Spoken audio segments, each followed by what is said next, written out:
Welcome to the GSD with Jenny podcast, where we talk about how to overcome all the stuff that gets in the way of getting shit done. Imposter syndrome, fear, money, relationships, networking, building businesses. We're going to talk to experts, or as I say, mavens, that provide practical and tactical advice on how to GSD.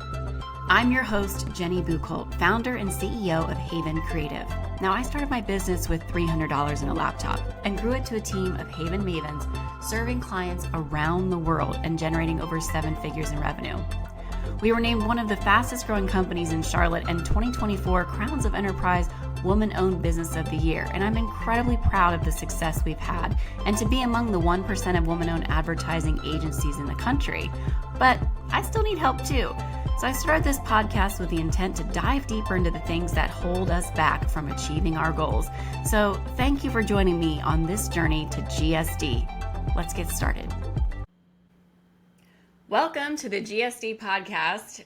I'm excited to have with me today Ryan Sanderson, a former Air National Guard airman, the co-founder of Knowledge Perk, and prominent figure in York County, South Carolina entrepreneurial community, having been named the county's Small Business Person of the Year in 2019. Sanderson's entrepreneurial journey includes a significant role in the startup Spiffy, where he helped expand into new markets and secure substantial funding. He is involved in multiple ventures, including the Gravity Center, a nonprofit supporting early-stage entrepreneurs. Sanderson is dedicated to volunteering, serving on boards such as the Rock Hill Economic Development Corporation, the York County Launchpad, and most recently, EO Charlotte. In his free time, if there is any, he enjoys reading, shooting pool, playing music, and most recently performing in a musical where he had to learn the shuffle. Ryan, thank you so much for joining me today. Thank you for having me, Jenny. The bio makes me sound really cool. I'll have to use that as my pump up in the mornings. You are really cool. So on a personal note, Ryan and I are actually informed together. So we have shared quite the moments of frustration about our entrepreneurial journeys, but I invited him on today because we really want to talk about how we get shit done in times of stress and crisis, or how you raise funding. And I love your enthusiasm and energy around all of those topics. So I want to start with how you kind of got shit done to get to where you are today. Yeah, I think the thing that comes to the light, the easiest and fastest for me is COVID. Just from a business standpoint, we had really just opened our large cafe. We had just taken on fairly substantial funding, substantial for us at that size and that time. And within 6 months of our grand opening of this new beautiful cafe, COVID hit, and we went from a brand new company that had just gone to 23, 24 employees to letting everybody go in a single week. And I remember vividly, completely freaking out, like how are we going to pay rent? How's it going to pay myself? At this point in time, Knowledge Perk was now my only income. And I remember feeling super sorry for myself for about 2 days and just completely freaking out. And then I don't know if it's just the entrepreneurial mindset or the drive, but exactly like you said, get shit done. We had no choice but to just go. And it's like, okay, what do we do? And we started getting really creative and outside, and we had to challenge ourselves and push.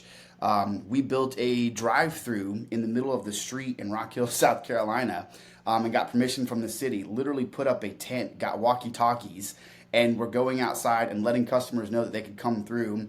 It would be pouring rain, and I've got a business partner who's 60 years old holding an umbrella, and he's outside holding an umbrella with a walkie-talkie, taking an order from a car that's being relayed into me. I'm now back to full-blown barista mode, on a point of sale, making coffee on an espresso machine, handing it to my third business partner, who is riding back and forth on skateboards because we took all the furniture out and we're trying to get back and forth faster.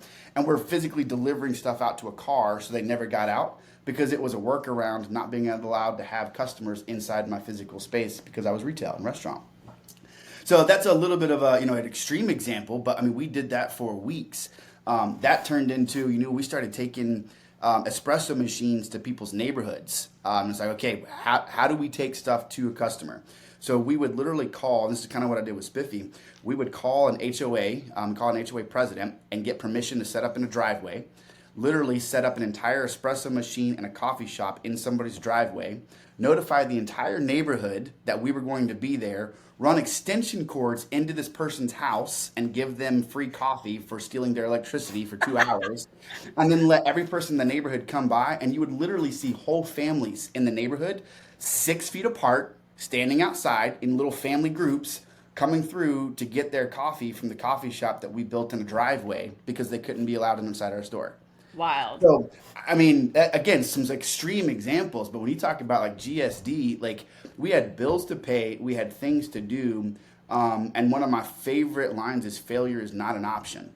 And there was no opportunity for failure, so we had to do something. That turned into our school buses, and now Knowledge Perk has a fleet of 4 school buses, mostly because we got tired of putting the espresso machine in and out of our car and figured out something else.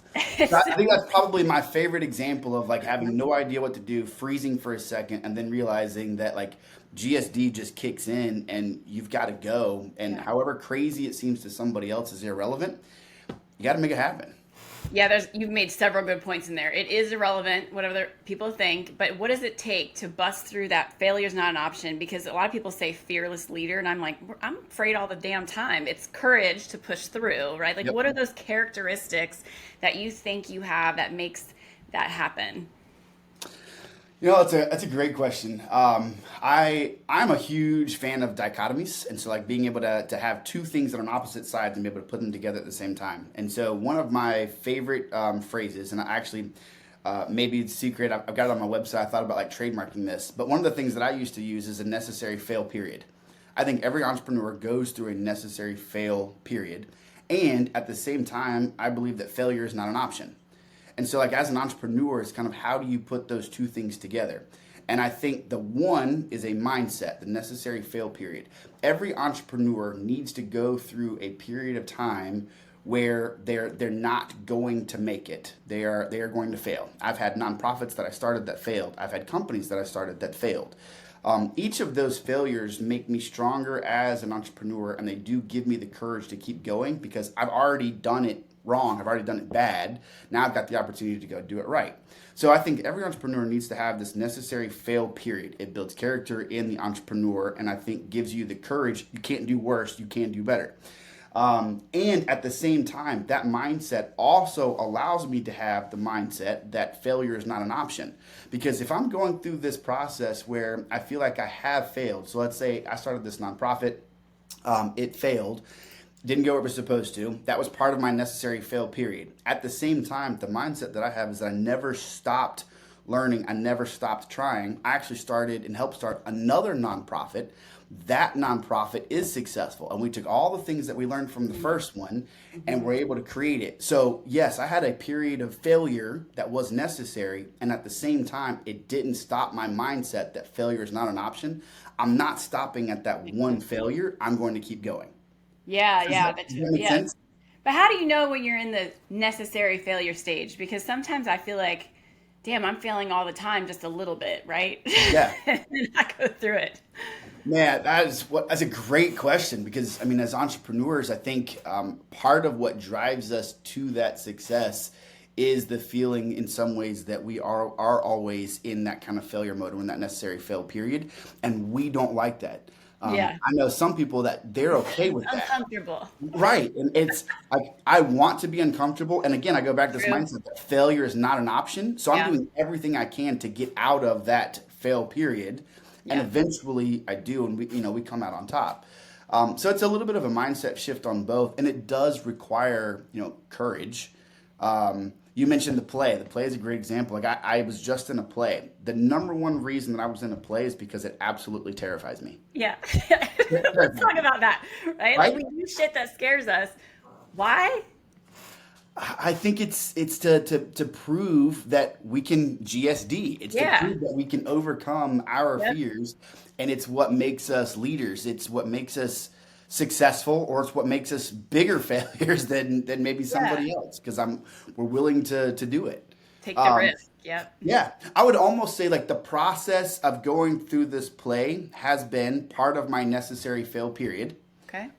Because I'm terrified. I love dancing. I think it is the coolest thing in the world. I love watching other people dance. Jenny, I cannot dance at all. Like I I can't mean, you move. just learned the shuffle, so I'm going to call I bullshit did on learn the that. shuffle. Right, Well, and right. that's where how I put those two things together. That Oh, yeah, period that's right. Your of time, dichotomy. I can't right? dance, but I love dancing. Correct. And so during that whole time, I was failing miserably. When I practiced for weeks and weeks and weeks to get Yeah, the shuffle, that whole time I failed miserably. I yeah. would literally stand in front of a mirror, and I had people try to help me, and they're like, "Oh, bro, I don't know if you can do this." I love it. I failed for weeks. That was my necessary failure. I had to go through that to get to the other side. Yeah, However, in my mindset is failure is not an option, which means I kept practicing, I kept doing it, I kept getting there, I and then I love that. successfully performed a Buffalo Shuffle on stage in front of people. I'm now out of my necessary fail period. The mindset of failure is not an option has gotten me through to the other side, and now I have at least one dance that I can successfully pull off. That's right. It's good. I think going back to like it's okay to fail and going through it, it also builds more courage, right? Like so the more we can communicate and overcome these scary things and find our community, the more credibility we feel like we have and the Yes. more we can GSD. So on that note, who has been a part of your community or mentorship or tools that you use to help you get shit done? Yeah. Um, it's a great question because I think that mentorship and that people that you surround you with are absolutely so important. And over the last, especially maybe the last 2 years, I realized that I am so blessed that I don't know that I could pick one individual person. I am Yeah. surrounded by phenomenal people. And I think in fairness to me and in I guess maybe giving hope and inspiration to other entrepreneurs, I have chosen to put those people around me intentionally and to put myself in places where they are. So yes, I am blessed, but I also made choices not to be, at parties every single Friday and Saturday night. I'm actually at networking events instead, Yeah. and so I'm able to do that. There's a couple people that come to mind. One is a collective or a group, and it's the forum that you mentioned. So our entrepreneur organization and the forum, the trust, respect, and the transparency and vulnerability that our group has put together as a group that is a really significant impact, I think, on my life and where I'm at. And so that's a whole collective. Individually, I have a couple different business partners. My personal business partner with Knowledge Perk, Jordan. He's just been a rock and been very steadfast, both from a faith perspective with me and something that I've explored more and more, and also just as the background in our business. I've got another guy, David Stringer. David Stringer is one of the founders of the Gravity Center with me, and we have a couple other companies together. And I hired David Stringer originally as a personal coach. When I was going through just a bunch of stuff several years ago and wanting to figure out how do I make myself a better person, an entrepreneur, I found somebody in the community that I respected that was fairly quiet. I watched his ethics and how he built his business. And he will tell you from a community standpoint, he's never going to be the most popular person. He's not social media out there. He's not this, socialite or somebody like me that's going to be loud in the middle of the room and obnoxious. He was always in the background, and that's who I wanted. And so I went and asked him if he'd ever coached before. He had not. I had some conversations on why I felt he was a good fit for me. Sat down and then ended up paying him out of my personal budget to be a coach for me and help hold me accountable in my life. We got to a place where when I started my entrepreneurial journey and I had no money, it was like, look, I love you. Here's the sacrifice that I now have to make. Do you want to be friends instead? And since then, we've become seriously, and it was kind of like that pitiful moment. But I mean, we have become best friends since then. And I've traveled with him, and we have 3 or 4 companies together, and we're on weekly calls. And now we build each other up and lift each other up. But it started with me intentionally knowing that I needed somebody else to pour into me and being willing to actually pay and take it seriously to have somebody intentionally do that. And it's just completely changed my world. Yeah, I love that. And also what you said earlier is like putting yourself in the right place.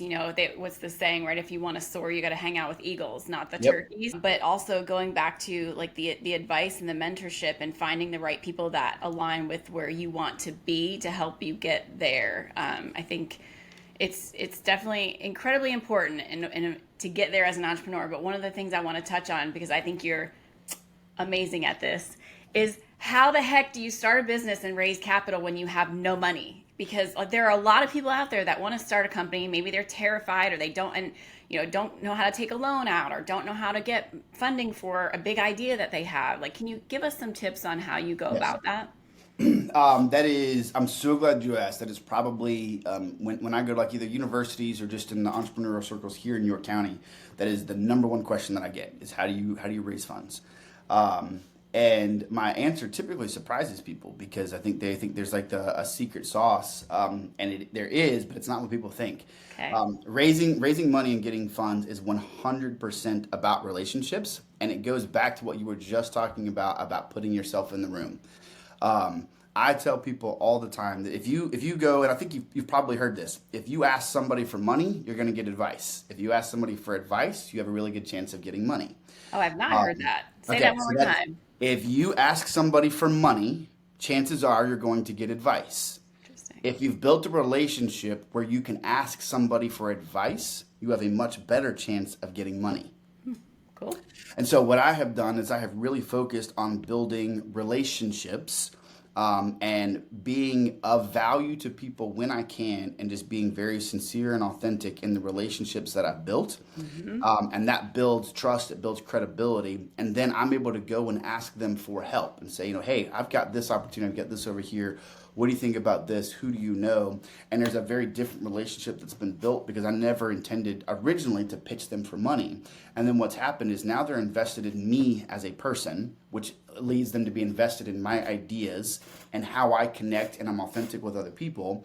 And then, especially if you've put yourself in the right room with those people typically have a certain amount of influence, or they've got personal wealth. Well, if there's an investment in you and you've built a relationship, I think people, for the most part, are kind and good at heart. They want to see, especially in the entrepreneurial circles, they want to see other people succeed. Yeah. And so I go in with the mentality of not asking for money and not asking for anything for me or for my company, but I truly physically will set my mindsets. When I walk in one of those rooms, it's who can I talk to? Who can I help? Who can I bring value to? And then the money just follows. I'm so fortunate. I think I have now been either helped to start or been a part of 7 or 8 different companies. I have never once put a penny of my own money in any of them, ever. That blows my mind, but yes, it's amazing. It is 100% relationships. It is how you treat people. I was on a call with my investors last night. This is slightly personal, but it's okay. So I mean, I'm gonna share it because I think it's so important to really have this mindset all the way down to the core if you really want to raise funds, and to be able to raise funds. I've raised anywhere from $10,000 to $20,000 to like right now we're in the middle of $5 million, and I've helped other people do the same thing.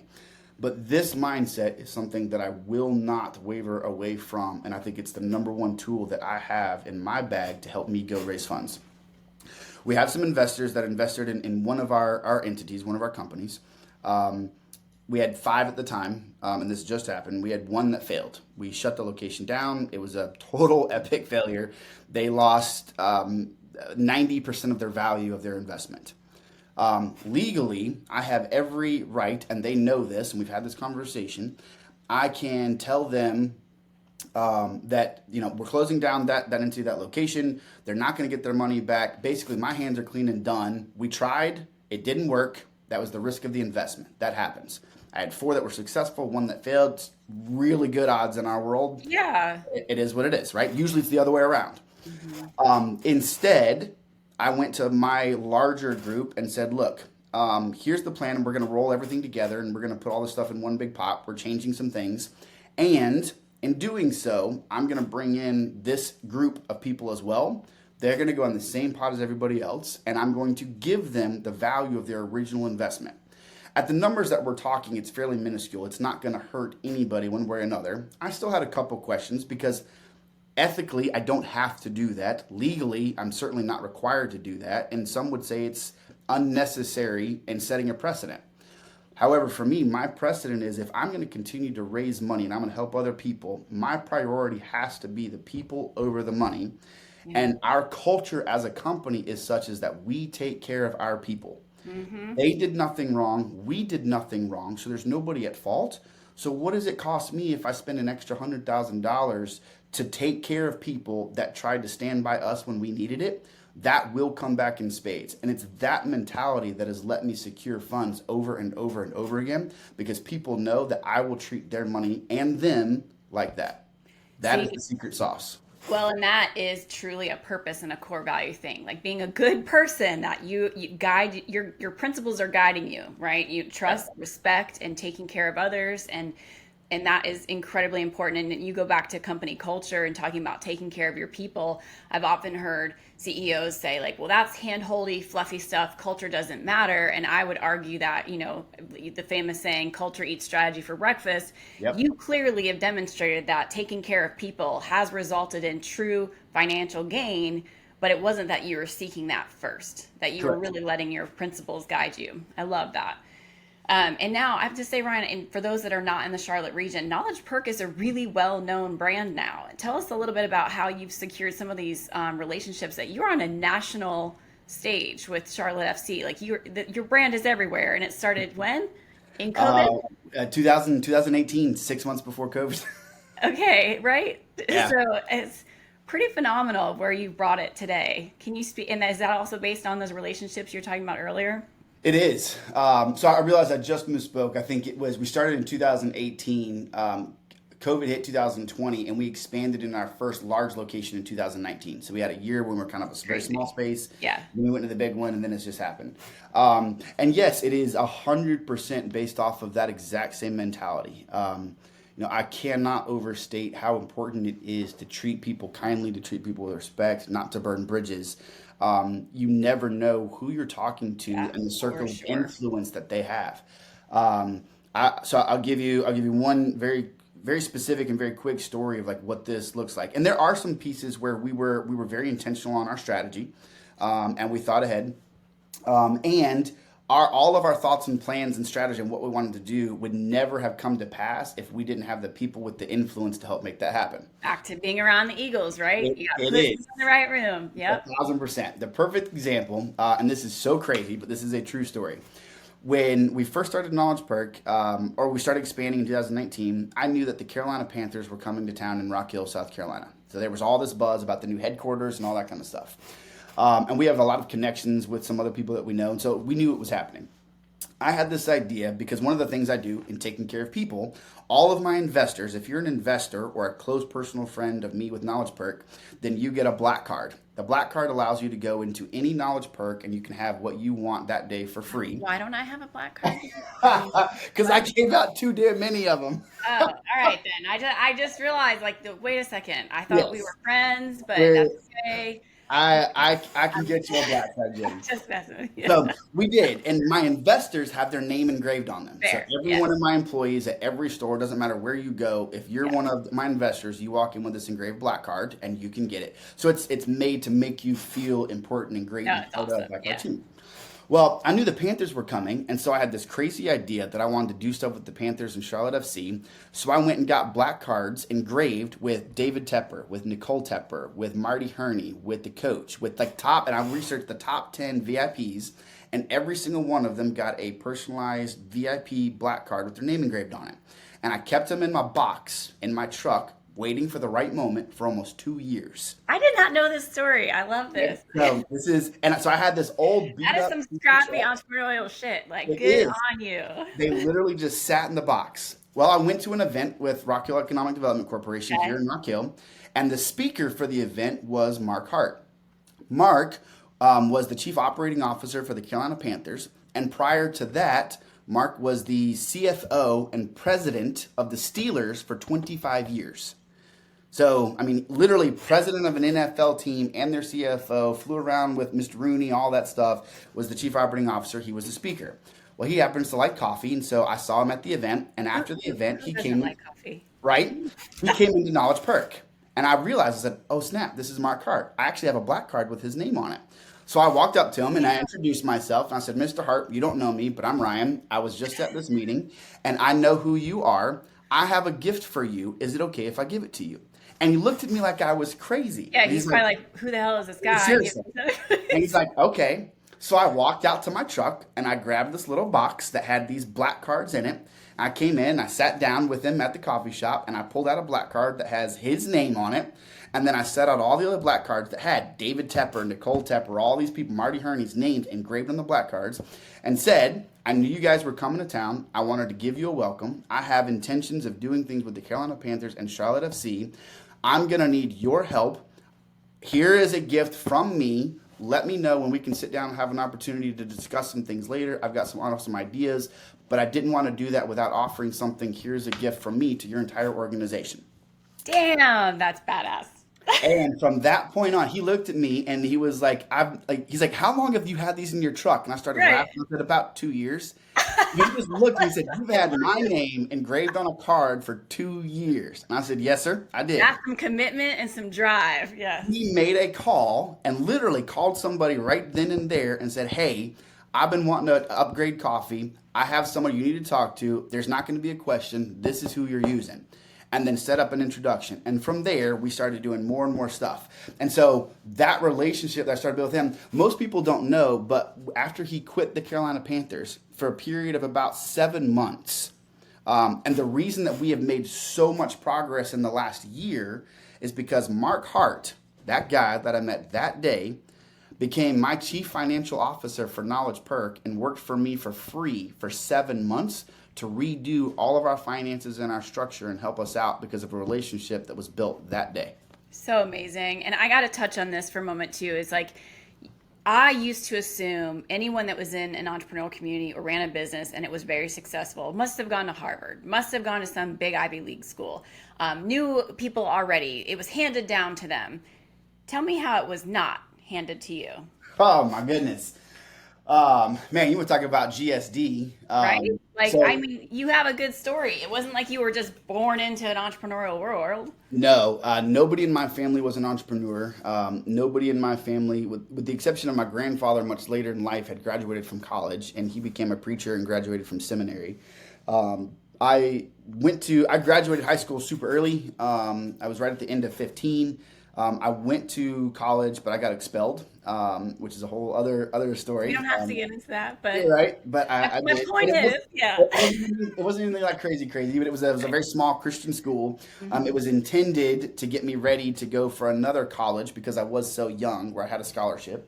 And so I didn't do that. And so, I really kind of floundered around for a little while. That's one of the reasons I joined the military. I had no idea what I wanted to do.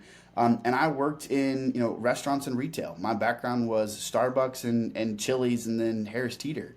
So, nothing wrong with any of those jobs. Right. I learned a ton at all of them. I learned the value of, work ethic and commitment and people skills.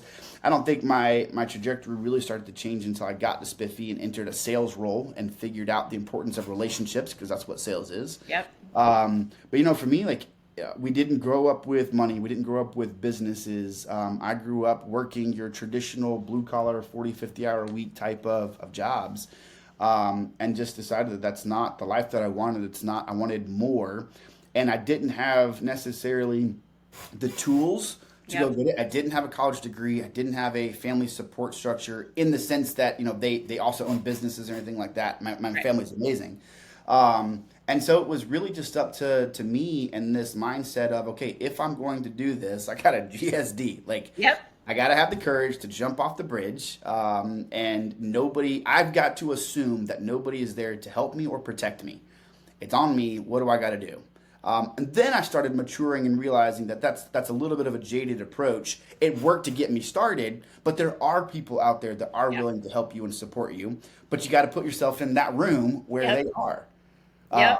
And they're willing to do it. So no, it was, I remember growing up in, and not to get crazy, but I remember growing up in a single wide trailer where me and my brother and my sister all shared the same room. My dad had left and my mom was working a job that she could take us to school so that she could still homeschool us. I graduated super early and started working really hard to be able to help her literally pay bills. And the first car that my mom ever bought on her own was a 2000 green Honda Accord. I loved that freaking car. She bought it for $5,000 and she didn't have enough credit to get the loan from the bank. She got the $5,000 from me at 16 years old and made car payments to me. because I was working so much that I could pay for the car. Yeah. And so she bought her first car for me. So like that is how I grew up with like what we had to do to take care of ourselves and our family. And so there was no, silver spoon type of mentality. And I think that's one of the reasons that like I operate now to build companies and help people with no money. I never had any. Yeah, so you're paying that forward for sure. There is a bit of that. And there's also like you just learn how to operate when you don't have it. Then, you got to get shit done anyway. So how do you?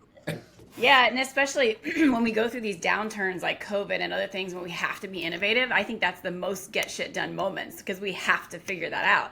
100%. Excuse me. Those are the moments where failure is not an option. Like, correct. You just got to go.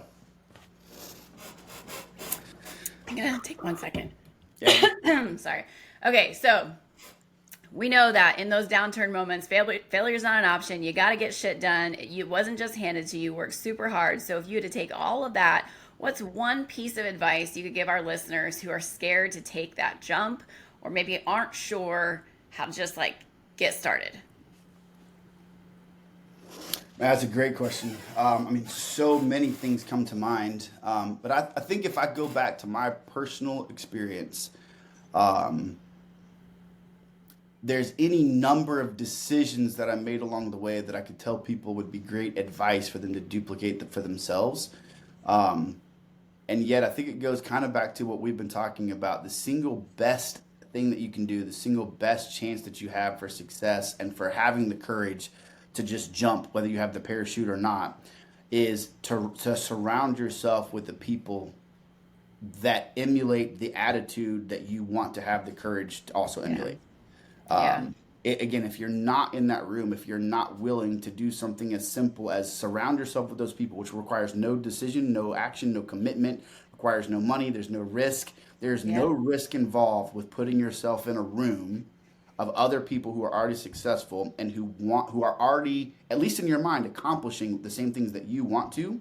That's as risk-free an environment as you can have. If you are willing to do that, then you can start building those relationships. They can encourage you, and I think eventually you can get to the place where you have the courage to do that. But you've got to at least be willing to put yourself in that room and surround yourself with those people.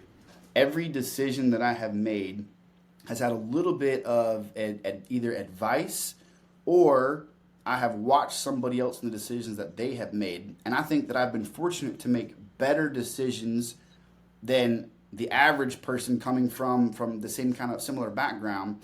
Not because I was any smarter or any different, but because I'd put myself in places to watch people who were at a different caliber, who were more successful. And I emulated what they did and their thought process. And it's opened more and more doors for me and helped me grow and mature. Yeah, you had a growth mindset. You were courageous to get in the room. And if you don't ask, the answer is always no, right? So you were willing to ask. So I love that. So one last question, because this is just for fun. Everyone has a hype song, right? Yes. And it's a song that empowers them, motivates them. We have a playlist, a GSD playlist. So what song should I add to that playlist, Ryan? What's your... It's so easy. Believer by Imagine Dragons. Nice. All right. I love that song. Love that song. Fired up and tired of the way things have been. I'm the master of my sales. Oh my God, I love that song. I love that song. Yeah, I dig it. Yep. All right. Very good. Well, thank you so much for joining us today, Ryan. It was a really good conversation. And I even learned something new, even after knowing you for a while. I think those cards are a badass way of getting in the door and just thinking creatively on your feet to make connections. So I love that. Thank you so much. Thank you, Jenny, for having me. It was a great conversation, and I appreciated the opportunity to share a little bit with others. Thanks for listening to GSD with Jenny. If you found this episode helpful, share it with a friend. For more ways to GSD, you can also find me on LinkedIn at Jenny Buchholz, where you can sign up for my Maven Mindset newsletter, or follow me on Instagram at Maven Jenny. Until next time, go GSD, Mavens!